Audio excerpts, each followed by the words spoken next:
All right, we're back. Thanks for joining us here. We still have a couple matches playing before we get into round two.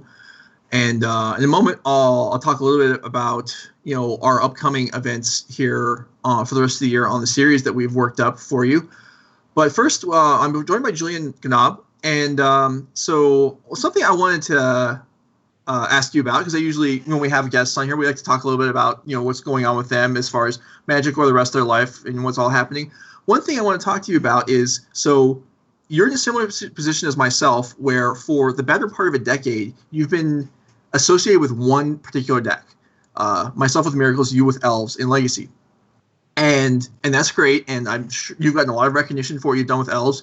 You're the champion of the Bazaar Moxen in 2013, which is maybe the biggest, at the time, one of the biggest tournaments in Europe, which was a huge deal.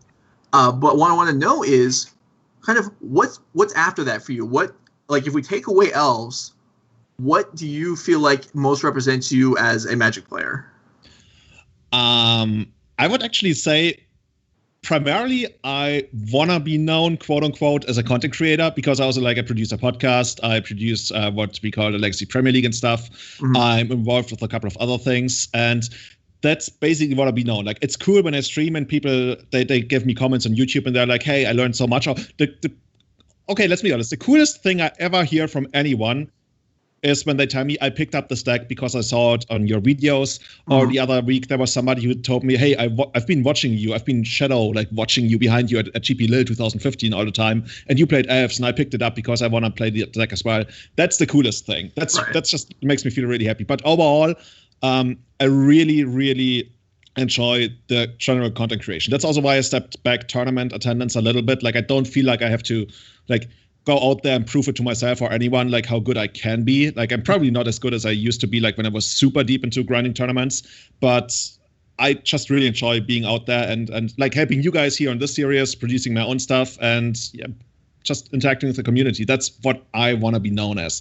And it's like Elves is my claim to fame, I guess I want to say. That's how I built my okay, it feels wrong to say my legacy, right? We're not there yet. But you know what I mean, right? Yeah, no, it's how you got your foot in the door. That's how because it's much easier to be a content creator if people already know you for something. When I started streaming, versus another random person that starts streaming, I had a head start because my name was recognizable because of Miracles. Same for you and Elle. So so let's talk a little bit tell me about your podcast. So for people viewing at home, what's it called, and what's the focus? So the podcast is called Everyday Eternal. It's been around for 7 years by now. I joined it as a co-host in 2014, actually after the tournament we just talked about, the Bazaar of Moxen. Mm-hmm. And the cast has changed over the years. Right now it's Matt Pavlik, Caleb Smith, and me doing the podcast. And we are trying to release it twice a month. We claim that we are the oldest Legacy podcast until somebody comes along and tells us, hey, we're actually older than you guys.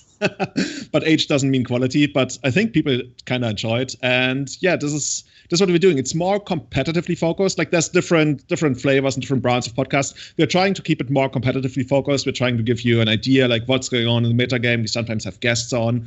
And just trying to keep our pulse on the format, right? Just if you're out there and you don't have time to play, that's basically the idea of Legacy, right? You can sometimes step away, but you can still keep in touch with the format. And that's kind of what we want to provide to our audience. Yeah, that's great. And that's definitely a valuable service. And if you stepped away from Legacy in 2012 and came back in 2017, you could get back in. There's some changes, you could be okay. But if you stepped away in 2018 and came back now, it's a different world. Yeah, the last 2 years have been kind of crazy, and people always, when something crazy happens, people are always like, oh yeah, this is a 2019, 2020 card. I wonder how things are going to develop, right? Because Wizards already announced they're going to change their policy again. So I'm looking forward to which kind of cards are going to enter Legacy in the near future. Because in the past, it used to be we got 2-3 cards a year that were playable. Maybe one of them was in the sideboards.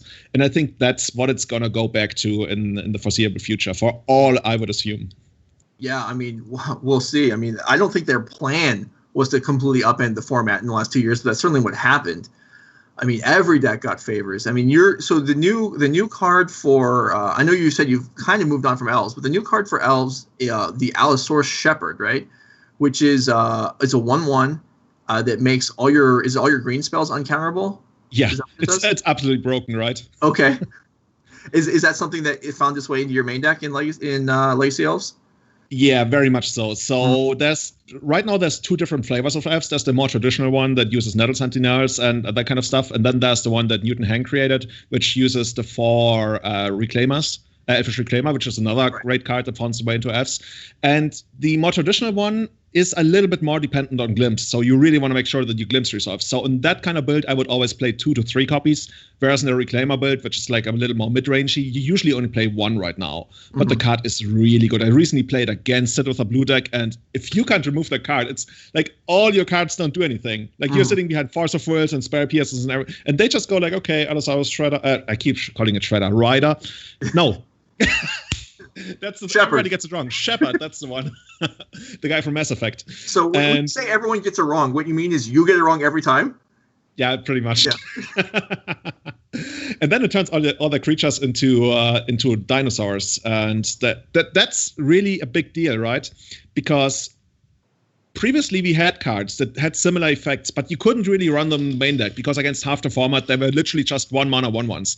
But now that we also have this ultimate ability on that 1/1 creature, that makes it so that you really can run it in the main deck and do broken stuff with it. And that's why it's so good.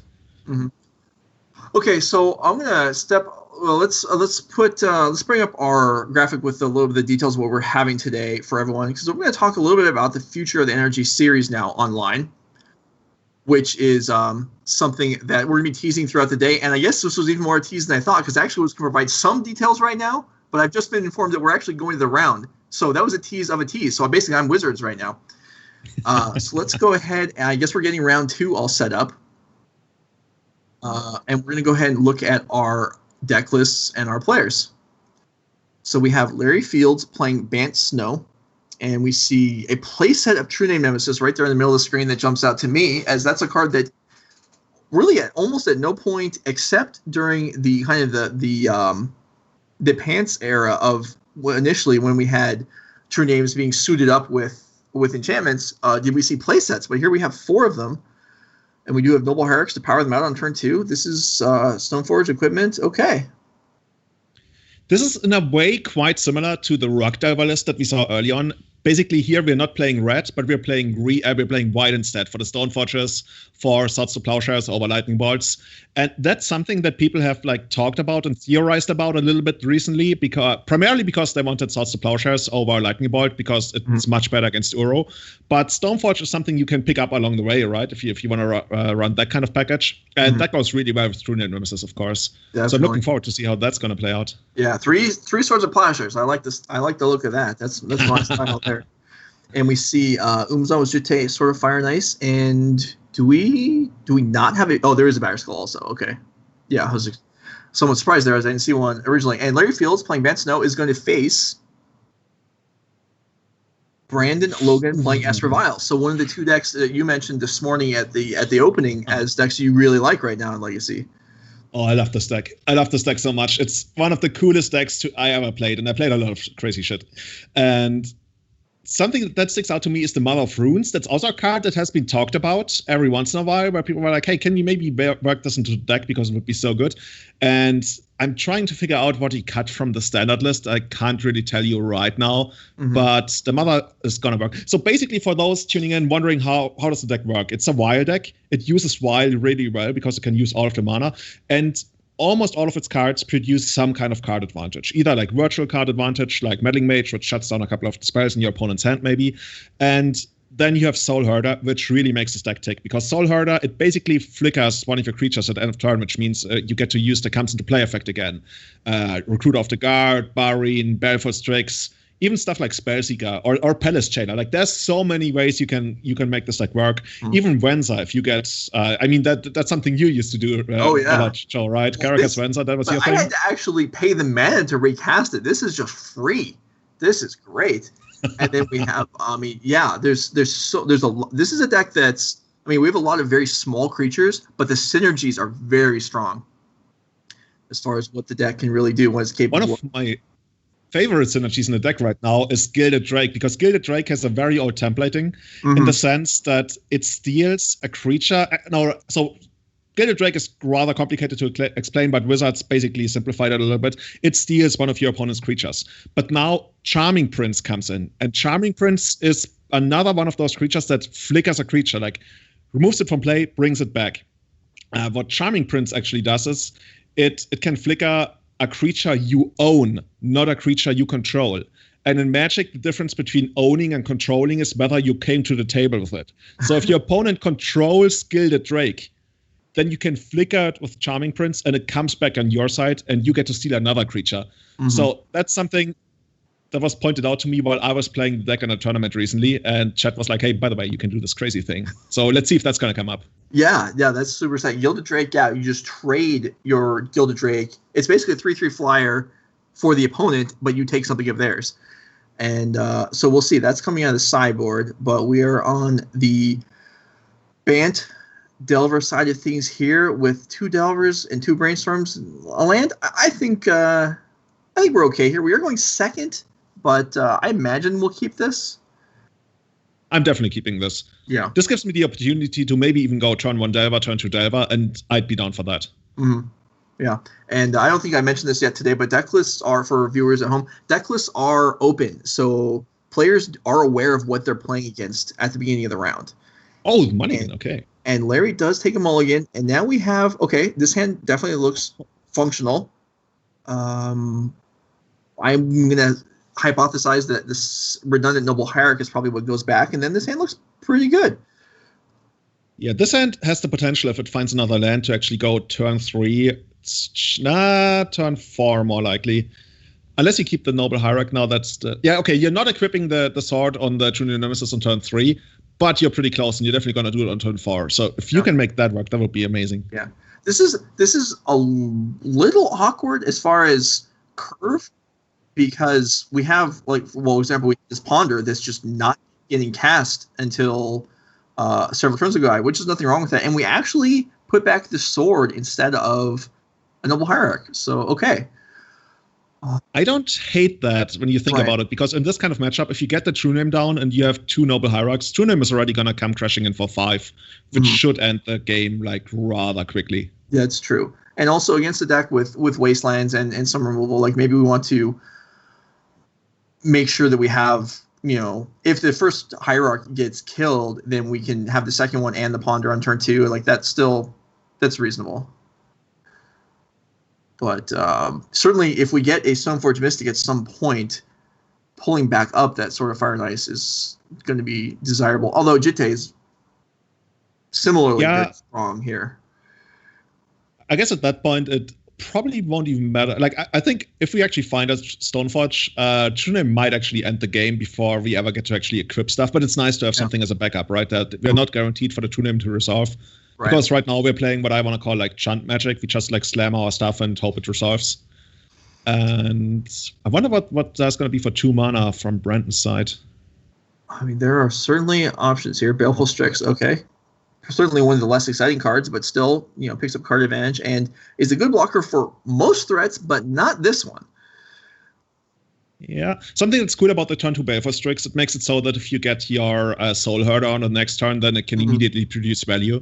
So you're always looking to get something that does something on the second turn when you want a Soul Herder, of course. Sometimes you don't run it out too early because it's such a critical piece. Sometimes you just want to have protection for it. But that's rather dictated by your hand. Yeah, so we see here, True Name is going to come down. Force Will drawn for the turn, so there is protection for it if Larry chooses to do that. I imagine if this is attempted to be countered, you probably fight back and pitch one of your cantrips. The True Name Nemesis is such a big problem. The only way in the main deck you have is Plague Engineer, and you got to put Plague Engineer on, for example, Rogue probably, to take it out. And then if you really wanted to, you could actually flicker your Plague Engineer later on and put it on Human. So that's something that you can do with it. The possibilities are almost endless with this kind of deck. But we gotta find a way to deal with it, because our clock usually isn't fast enough to raise the thing coming in for 4 damage a turn at this point. There's gotta be a land. Yeah, we need... Okay, there's a land.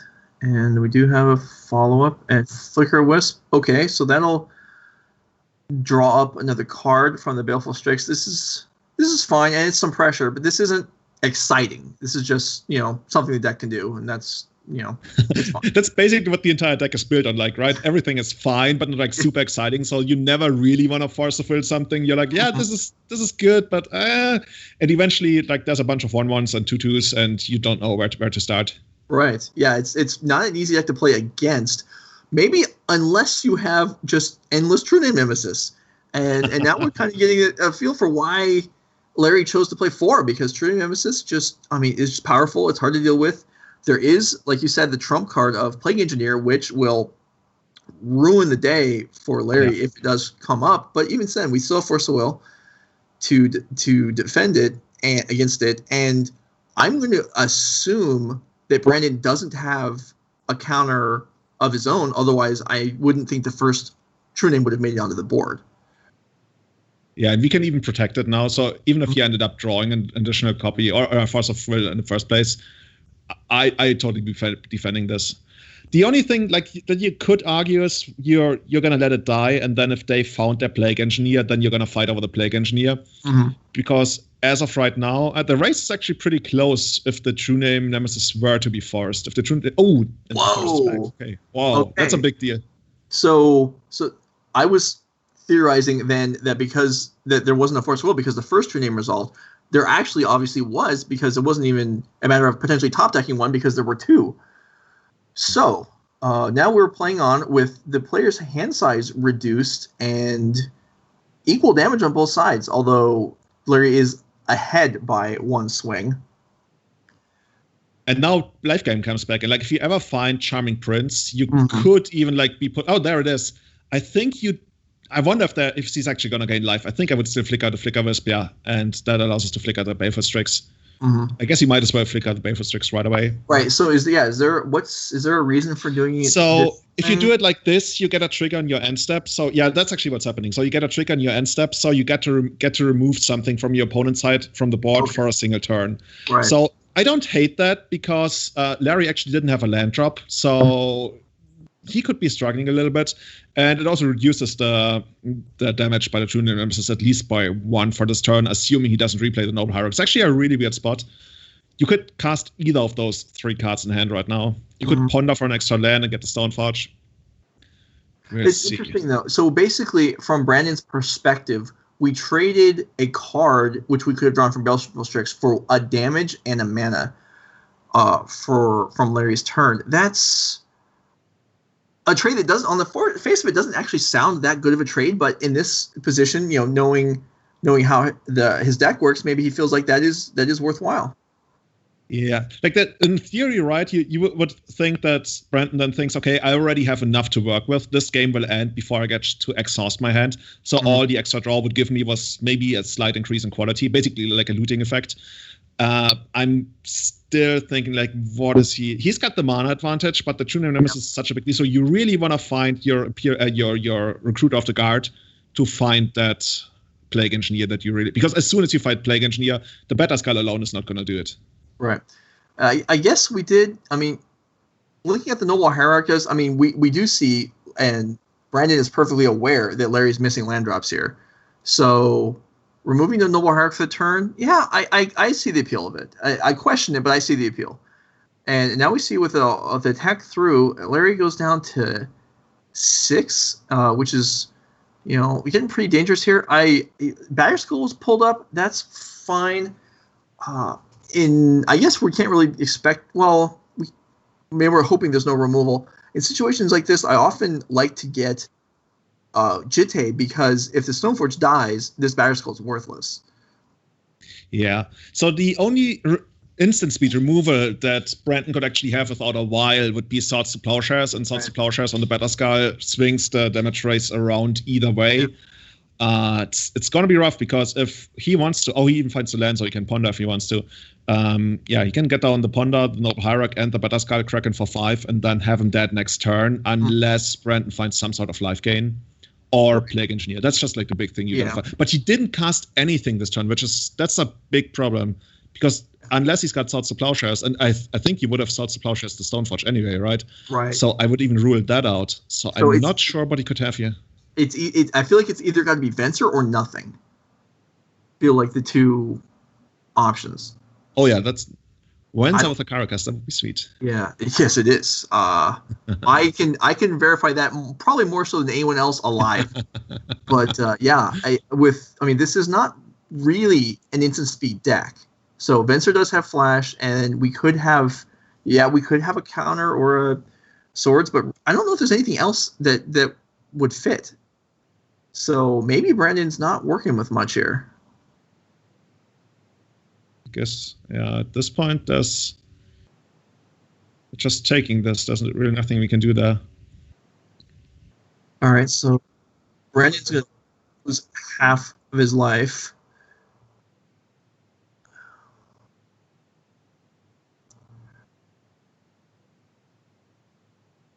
So the Ponder. I guess you want to find some kind of interaction, because as of right now on board, you're winning. So you want to make sure that it stays that way. Mm-hmm. So by pondering here, we force ourselves to actually have to use the Flood Strand for the Stoneforge, but it doesn't look like that matters, as we're taking 4 in the air, so we can absorb fetching and that 1. That seems okay. There's no Venser. So yeah, I think it's on Brandon to draw. I think whatever was in his hand doesn't affect the board, so it's on the top of his deck here to turn things around, because it looks like he's a point short. Yeah, right now he needs to find. Oh, he's not even attacking the Charming Prince. I guess that means he's gotta have Soul Herder, because Soul Herder allows him to use the Charming Prince at the end of turn to gain some extra life to stay alive for a turn. Mm-hmm. I would think it must be Soul Herder. I'd be surprised why he didn't cast it last time, but maybe he just drew it for the turn. Yeah. Yeah, the Charming Prince definitely, yeah, if you can't deal with the Batterskull, you definitely can't attack with the Charming Prince there, because you need it to be able to, if we have a way to deal with the rest of it, we need a blocker at least for the Batterskull. We do have a land, and I mean, Brandon is not conceding, so he is something. Meddling Mage. That's not it. I wonder what. I guess it's gonna resolve. I just wonder what he's gonna name. I guess maybe even. Yeah, Swords of Plowshares is the first thing that comes to mind. I'm just wondering, well, what that's. So that means he must have. Oh no! Oh, that's too bad. That would have been so sweet. That would have been so sweet. I was almost wondering whether he would name Days, but then that wouldn't make sense. I thought the same thing, and this is a shame, as this Peacekeeper, if it was cast first, there you see Peacekeeper, a old card that they don't make cards quite this powerful anymore. I know cards, the power creep has gone crazy recently, but Peacekeeper just says creatures cannot attack as long as you're willing to pay 2 mana a turn. That's it. That's the card. But it does not resolve. That would have been sweet, because then next turn you can actually let Peacekeeper die and attack in the air for the win. Mm-hmm. So that was actually really well thought out. It's just like the days that we found of the Ponder that made all the difference. That was so close. So and that makes sense. The Peacekeeper was held in hand because you're not going to play. You want to get your damage in first. Oh man, unfortunate for Brandon, losing game 1 here to the Bant Snow deck. And we'll see what we're looking at. Peacekeeper is interesting. It's the card that gets sided out the most in the deck. It's just in game 1, it sometimes has so crazy applications that you've got to keep it. Okay, so what would you want against this kind of matchup? Vial is such a big deal. I'd always want the Nature's Claims to take out the Vials. I guess the other thing you could hit is a Baleful Strix, which in the long run might sometimes be worth it if they have a Soul Herder loop going. But taking out the Vials is going to be such a big deal. This deck is incredibly mana hungry, and yeah, the way their claims are going to help with that. Yeah. Other than that, there's a world where you can bring in some Veils of Summer if you have super critical spells, but we don't really. So I like keeping them out. If we are on the play, it's so hard, right? If you construct a deck in a way that you have only very few critical non-creature spells, like the Vials, then your opponent's gonna be am I really gonna bring in the Spell Pierces? They're gonna be super high impact if they connect, but if they don't, then they're gonna be horrible. Mm-hmm. So that's gonna be rough. All right, we do have a player profile slide for someone here, so if we have a moment, let's bring this up. This is Larry Fields, who plays on the NRG series. 29-year-old from Lansing, Michigan. He does have a top 8 in the NRG series paper events. I did play in the regional Players Tour earlier this year in Phoenix, which I also attended, and a big fan of wrestling. You hear that once in a while. There's diehards for wrestling and New England Patriots. Okay, so let's see how Game 2 plays out. And we had another one-land double Delver hand, which was once again thrown away. And there's certainly some positive reinforcement there, as it worked the first time. Going down to 5 cards. Yeah. So Brandon, the thing is, the deck is very able to come back from card disadvantage just because it's got such a strong engine. On our recent podcast, we called it the tutor network, because your tutors and reusing the tutors allows you to get almost anything, even spells, because you can get Spellseeker with Recruiter of the Guard, and then your Spellseeker gets you whatever you want. So if you get to play your game, you've got almost all your deck available all the time, and that's part of the appeal of the deck, and that's why it can utilize Vial so well, because if you got so much cards that you can have access to it, then you also want to get them into play and use the mana for that. Right. And you also, honestly, you have to have counter magic, because a lot of your creatures are fairly small, and they need reinforcements from each other to set things up and take over the board. So we see 5 cards versus 6, with 5 on the play, choosing what to throw back. At 5 cards, we're probably just looking for a functional mana base and any creature. And we got the sweet opening of turn 1 Delver, turn 2 Wasteland Days. So we can try to ride that to victory. If something happens to Delver, we can fish for another land with the Ponder and try to get the Oko going. It's not rare that you actually use the Oko on the Vials.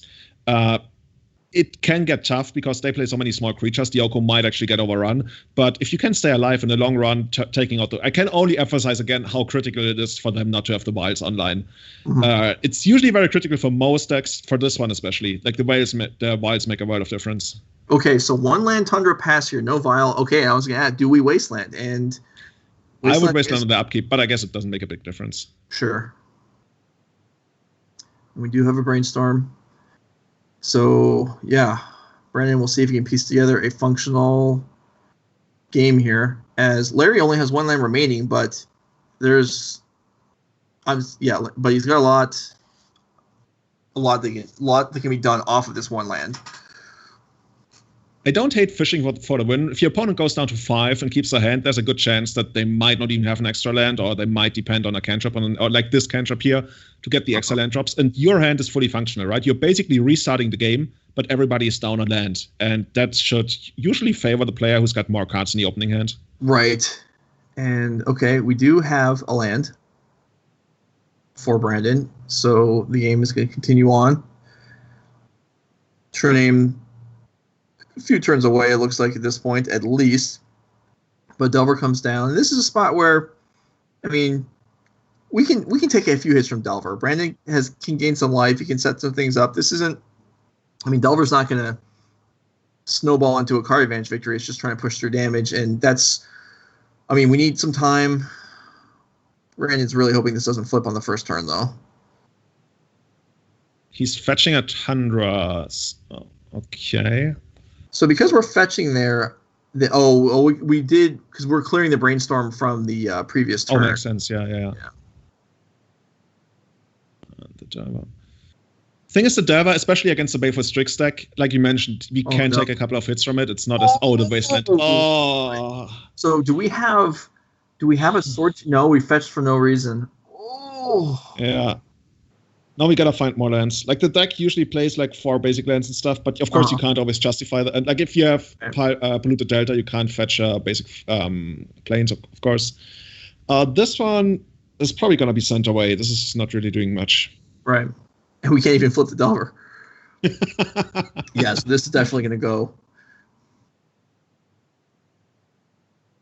I mean, you could talk yourself into keeping the Sylvan Library or the Chitter, because the Chitter is especially good against them, but then your Brainstorm needs to find something, like gets to see like 1 card deeper. Yeah, we are going to send it away. I feel much better about that.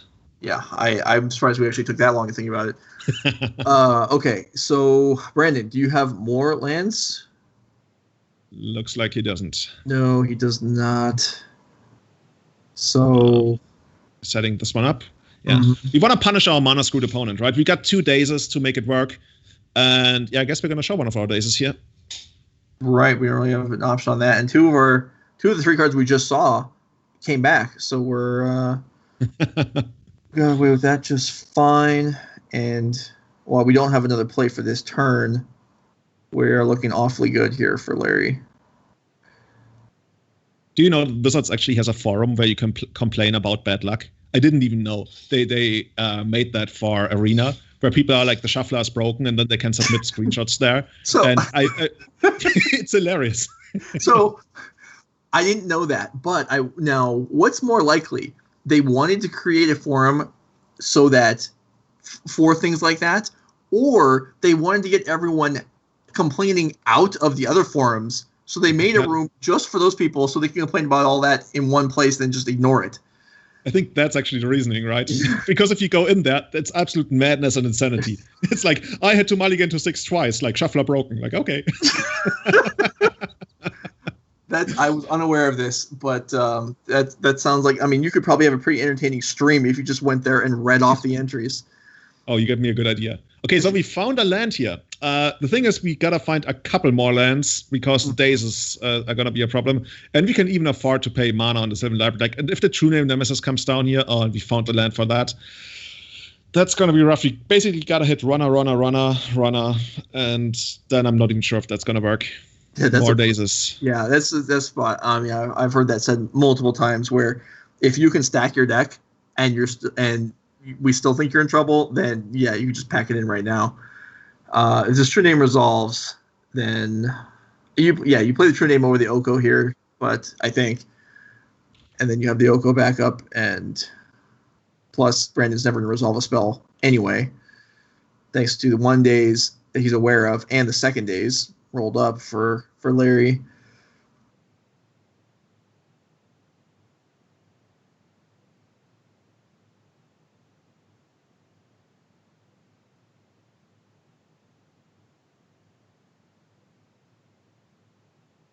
So we do see the True Name come down here, and I mean, this is a 2-turn clock, and I mean, honestly, if it was a 6-turn clock, it looks like it would work also.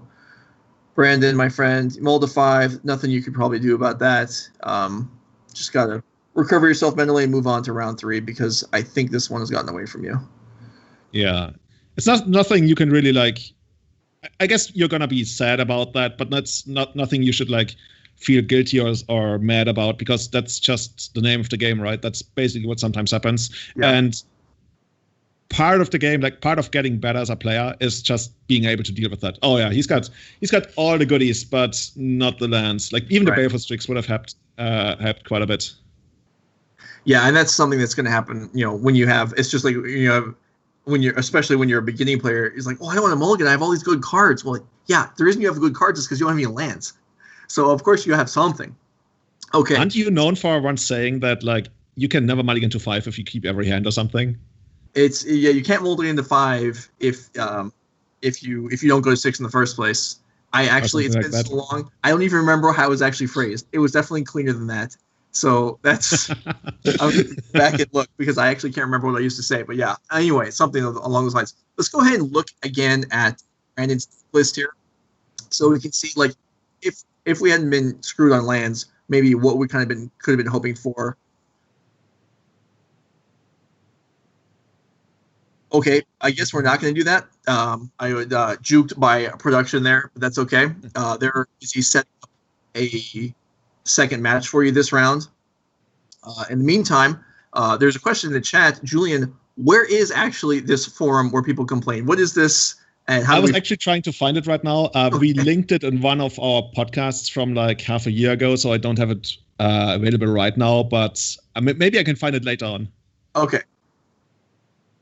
In the meantime, we're going to see Justin Brickman on Goblins and Theodore Jung on, it looks like, Teamer Delver. Okay, so I actually watched Justin stream for a little bit this week. He has been working on this Goblin deck.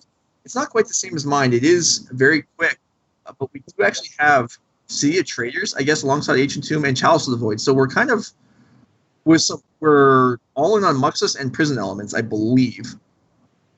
Versus, yeah, this looks a little bit like a Goblin Stompy deck almost, where you try to get something broken to play even faster than you usually would with Goblins. Right now, we're really only struggling on mana, right? We got all the tools to make something work. We even survived a rough tumble, apparently. And now we find a land. So if this Goblin War Chief gets to stick and we get to survive the next turn, which I'm not sure about, then we can make it rain, right? Then we can do a couple of broken things. Yeah, we do have. I mean, we have a chump blocker for the Tarmogoyf there. War Chief probably could have gone in for a free attack there, but by not attacking, we allow ourselves a double block on the Arcanist, so it incentivizes Arcanist to stay home, which is something relevant for us. This is a deck looking at. We'll probably bring the deck list up afterwards, but I think this Goblin deck list only plays 19 lands, so we're really all in on Lackey and Warren Instigator connecting. As it becomes difficult to cast our expensive spells otherwise. So I guess there are Chromaxes as well. So there are. It's not like we're just playing 19 land, and some of them are soul lands anyway. See how this continues here. Do we have production? Do we know what game they're in? Okay, so it's not game 1. We have that confirmed. Oh, the Lightning Bolt is a killer. Oh, that takes the game. Okay. Because now we can basically take out anything. We might even be able to win on this turn. Okay, so it looks like Theodore won that game, and it's not the end of the match. So we are going to continue on. And we can see sideboarding here from Justin Brickman's deck. And interestingly, bringing back the Goblin Lackeys. Yeah. At least a couple of them. I think we'd have to have all 4 in the deck going first against basically any matchup, right? Maybe. Yeah. I mean, that's what I would assume. So you can see some more of this deck now. We don't have all the card advantage goblins. Actually, maybe we do, but we also have Legion Warboss. Legion Warboss. Okay, no, that's uncommon. And Goblin Rattlemasters got boarded out. So we have the 3-drop token creator goblins, which you don't normally see. This is interesting. This is not playing your typical Goblins game plan. This is almost like what we call Moonstompy, where you have Blood Moons, you have Chalices. You even have like a lot of removal spells and Pyrokinesis and Dead Gun for your opponent's Dervas, and I guess technically also Dreaded Arcanist if you can set it up in a way. And then Goblins almost just becomes this extra thing that you can do, because if we can get our Blood Moon down, that should, like, if you get a turn 1 or 2, turn 2 Blood Moon and it resolves, that might actually end the game, because the Ever deck's usually not known to play basic lands. Right. And you have Chalice of the Void also is very strong. Let's go ahead and look at Theodore's side of things. Temur Delver, except, okay, we do see Tarmogoyf this time, and a main deck copy of Clothis, God of Destiny. And yeah, we got the Okos again. We got a bunch of removal spells. We have the Spell Snare again. Like, Spell Snare has become more popular the more Dreaded Arcanist has starting exercising its grip on the format. The one of Spell Pierce, which we see quite a lot, and no basic lands. Is there anything? I guess we got a Braid postboard, but that can't hit the Blood Moon. That can only hit the Chalice. And something I like about the way the Goblin deck does it is you kind of want to bring in the Abrades, but if you're on the draw, they can't even stop the Goblin Lackey. But you almost gotta bring them in because you gotta have a way to answer the Chalices. Right, and yeah, definitely. I mean, a deck with Cavern of Souls, Force of Will's not at its best, but that definitely has to stay in also, because not only Chalice and Blood Moon.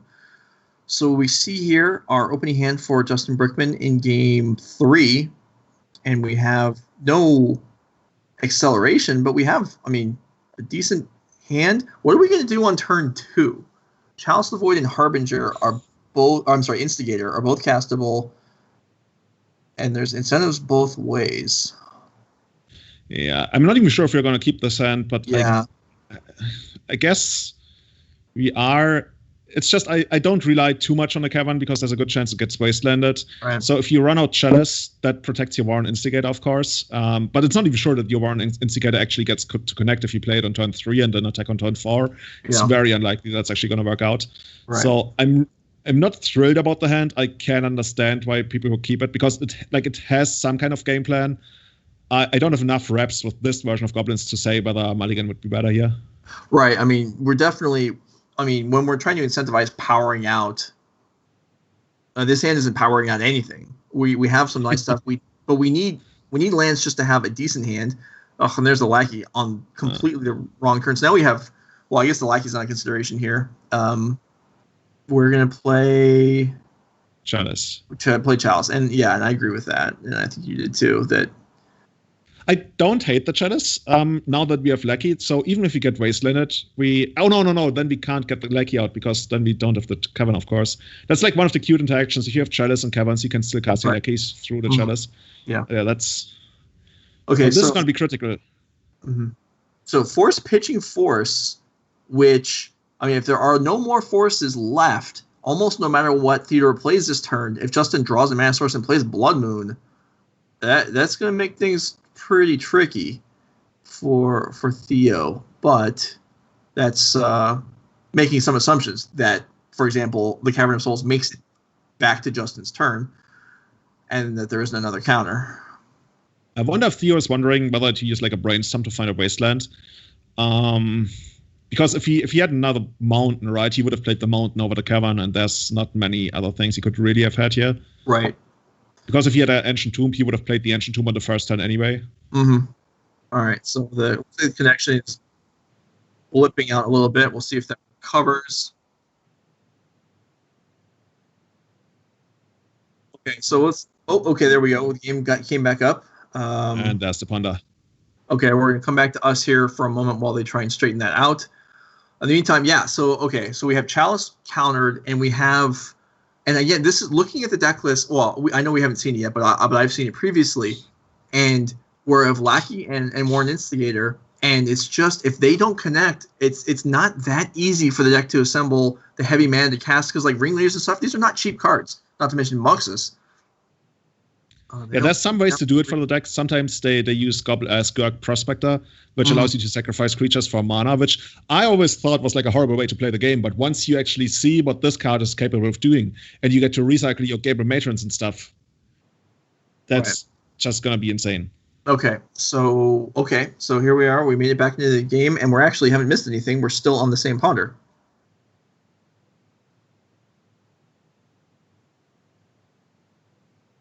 All right. Sounds like the problem is on connections on both players. We do see the Ponder into the Wasteland, on the Cavern, and okay, we still have the Lackey that we drew last turn. And there's the Muxus. So we still have a game plan. Yeah. That's always the big thing, right? And there goes the game plan. Okay. Well, we're ahead on board. We're ahead on the board and on cards. We're basically super ahead. Yeah. If we're ahead on board and on cards, I mean, aren't we just winning? I'm surprised they didn't concede. Man, an extra land would have been so good here. Yeah. So this is a little wavery now. The connection isn't quite as good, so the screen isn't as crisp and maybe going down again. We'll see if that recovers itself like it did last time. I know that our producer-director Max Kahn and Norman Cohen are working hard at making this come through for you. And okay. So this brainstorm is going to be so important. If this brainstorm doesn't find an extra land, like Theo right now hasn't been put to the test yet. He's just reacting. He never was like forced to make a land drop. He couldn't make, and now this is gonna. If this finds a creature, it doesn't find a creature though. So we have time, and if the Goblin deck has time, and nothing. Yeah, so like a Soul Land and Blood Moon here potentially could just lock the game up, but it's not. Yeah. Like the Soul Land would force another Force of Will, which puts Theo down to 2 cards in hand, and we can make our way from there, right? But now, Dread Arcanist. Okay. That's spinning out of control really quickly. Yeah, we need a Mox or a land or a Pyrokinesis, and we drew none of those things. Now we're discarding the hand size. We're discarding the Blood Moon. Interesting. Blood Moon, okay. I'm a little surprised by that, because if we do draw a Soul Land, Blood Moon would be the only castable card we have, as everything else costs double red. And now we're basically in Dreadhorde Arcanist hell. We gotta find a solution. We gotta find a way to do something. I think the best card we actually want to draw here is, like you mentioned, Pyrokinesis. So we can at least like stop the clock and start playing a fair top deck game, I want to say. But as long as this guy is doing its thing, every turn we wait, we're just like bleeding value, and the game is getting out of reach really quickly. Yeah. This is, I mean, it's not quite as bad as Jace brainstorming every single turn, but it feels like it. Because, I mean, this thing only costs 2 mana, and you're getting a free cantrip every turn, and it's just... I mean, it's easy to deal with. Lightning Bolt, done. Pyrokinesis, done. But we don't have those cards, and we don't have blockers. And the longer we wait, the more likely Theo is going to find more Force of Words. He's only got 2 left in the deck, but even Dazes might do it. Right. Or even, and we're just more likely to find more everything. More threats, more permission. Like, we were down a couple cards on the Force of Will, but those are made up at this point. Tarmogoyf comes down. Another uncastable card. Yeah, and you might as well just concede. Yeah. So you've been playing a lot of goblins lately. I have. I remember when I first saw you back on MTGO, and then you actually crushed me with goblins. I didn't even know that it was like food chain goblins. I was just like being run over. Well, saying I crushed you was charitable, since I won game 1 and you won the match. But, did I? Yeah, you did. You natural ordered for Progenitus and destroyed me. But okay. So let's go ahead and come back to us. And if we have those players' deck lists, in particular, I'd like to see the Goblin deck first, because I'd like to compare it to what I've been playing. And here it is. Okay, Justin Brickman's Goblin deck. So you can see the build here. How many Soul Lands do we have? We have 6, which is, I'm going to say, a lot. But we do have powerful ways to use the mana. We have the Chalice of the Voids, so right off the bat we can use it. We can also enable Chalice on turn 1 with Chrome Mox. So we actually have 9 ways to get Chalice for 1 on turn 1, which is, I mean, considerable. It's a real threat for a lot of decks. Yeah, that's why I initially actually compared it to the Moon Stompy or Dragon Stompy decks that are also around in Legacy. The Ancient Tombs with the Goblins, we've seen that before, but now even seeing City of Traders, that commits really heavily to accelerating out something broken very quickly. And I guess Muxus is part of the deal, right? Because now you either have the broken stuff, or at least you get to land Lackey and then do something broken on turn 2. Of course, assuming that your Lackey gets to connect in the first place. But go ahead. Yeah. It could be rough when your mana, like in this game, basically, the mana didn't work out, and the deck is incredibly mana hungry. Mm-hmm. And you also have a lot of goblins that are basically 2 red, so you can't really accelerate those out with the Ancient Tombs or City of Traders, but the Chrome Moxes help you out with that. Yeah. And in a deck like this that has the potential for a ton of card advantage, it's not that bad if you lose a card to Chrome Mox, right? That's part of the deal. You trade power, I guess, for speed or something like that. Yeah. And that's what you're trying to do there. Another, so I was initially surprised to see Gravelmaster and you were too, we talked about this, and Legion Warboss in the Legacy Goblins deck, because it's unusual. But having all the Soul Lands, you do need some 3-drops that aren't double red. So looked at in that venue, it actually does make some sense. And then we have, a playset of Muxus on top, which is, that's a lot. So we're really trying to connect with. I see we're on 2 Orin. No, I'm sorry. There's still 3. I get tripped up by that being this in the next column over. But so there are 4 Lackeys and 3 Instigators, and I have my fear playing a deck like this is that we really need those to connect, and with no.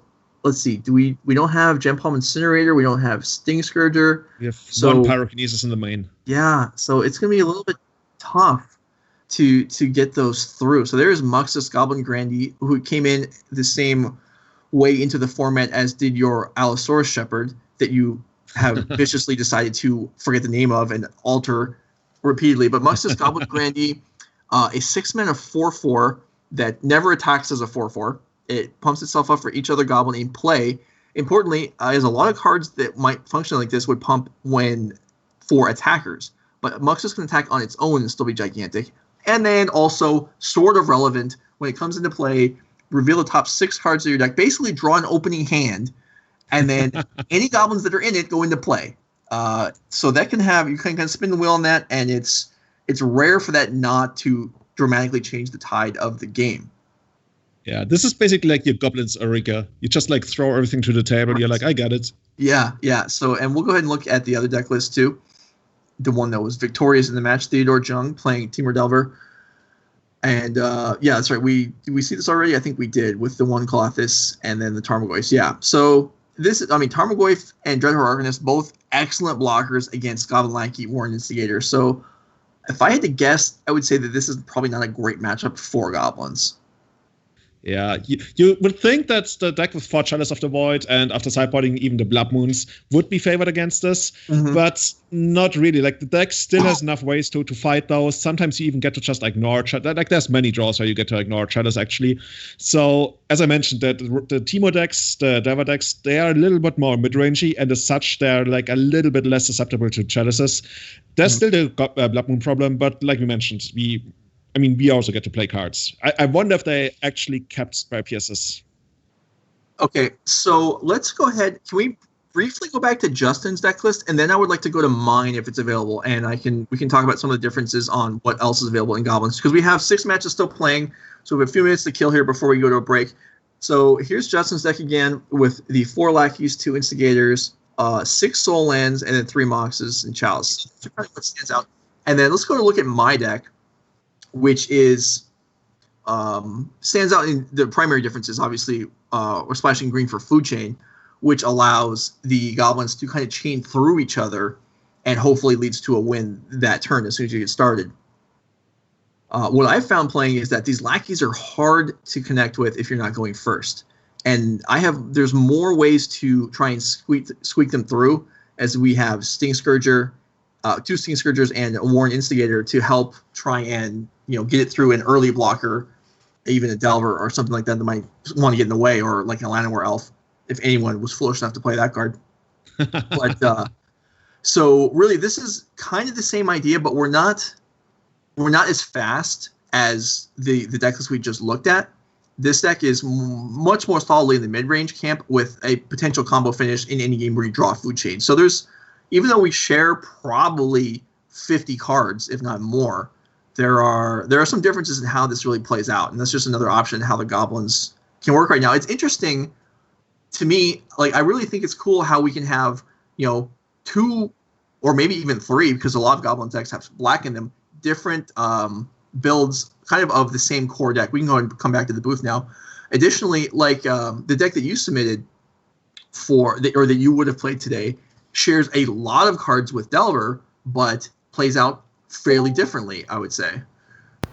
Yeah, that's just like a couple of cards, a couple of decisions, and when you're not aware strategically why those cards were made, you might actually play the deck wrong, quote unquote. Sure. We actually talked about that on the most recent episode of our podcast, where we talked about how the Rug Teemo deck is not a Delver deck that just like removes Delver and still tries to play the Delver game. It's really just like almost like a mid-range control deck. Mm-hmm. And if you try to play it like a Delver deck and you go super aggressive on the mana without developing your own board, that might sometimes be called for, but most of the time it isn't. And that's just like something that happens in Legacy right now. Like you mentioned, the Goblins, there's basically like these 2-3 different versions of Goblins flying around. I saw that you're still playing for example, the Sting Scourger because you don't have black. I think in black they play Munitions Expert right now. And there's just like a couple of small changes that make the deck play quite a bit different. Okay, so yeah, and there's definitely and you're right about how you might play wrong if you were not familiar with how things actually are intended to play out the way the deck's designed. And that's something that can come up in any deck in any format, where if you're not really, and why I think, the two of us have benefited from playing the same decks for a long period of time and putting a lot of practice in, is if you pick something up, like if you pick up, the